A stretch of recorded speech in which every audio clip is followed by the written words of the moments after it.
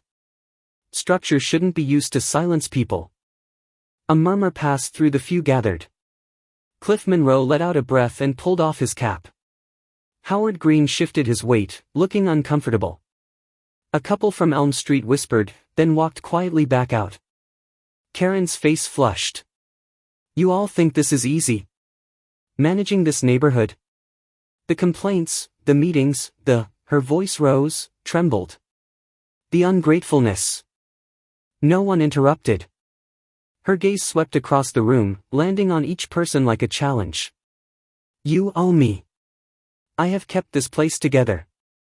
I have spent years keeping order. And now you turn your backs because of a hose? It's not about shrubs anymore, Karen, Betty said, voice calm, steady. It's about trust. Karen blinked. Her mouth opened, then shut. She looked smaller somehow, like someone who'd been holding a storm cloud inside for too long. Her hand clutched the edge of the podium. Silence. Then came the break. I did everything by the book, Karen whispered. I followed every single line. Her words dissolved into a sob, sharp and sudden. She turned away, eyes brimming. Lorna moved to her, gently took her arm. Let's go, Karen. Karen didn't resist. She let herself be led away, past the quiet room, past the glass doors. She paused just briefly as she passed Eli. Their eyes met, but his expression held no triumph, only silence. Her gaze dropped. The doors closed behind her with a soft thud. A moment passed. Then Howard spoke, almost to himself, almost to the room. It's time we took back our street. 2 weeks later, the sign out front no longer said HOA President, Karen Bellwood. In its place was a blank slate, hanging slightly crooked on the corkboard by the community bulletin. Below it, someone had thumbtacked a flyer, Fall Potluck, Saturday, 1 p.m., Community Park. The sun sat low over Prescott that afternoon, casting long, warm streaks across the dried grass. Tiny American flags lined the chain-link fence, remnants of the Veterans Day Parade. Folding chairs dotted the lawn, filled with bundled-up neighbors laughing into mugs of cider and trading stories between bites of sweet potato casserole and baked beans. Eli stood off to one side, paper plate balanced on his palm, nodding politely as folks passed with a "glad you came" or "we were hoping you would." He wore his usual flannel, collar upturned against the crisp breeze. Howard sidled up with a grin. 30 years ago, he said, poking at a piece of pecan pie, we laid that main line across Sycamore and didn't even break a sweat. Eli chuckled.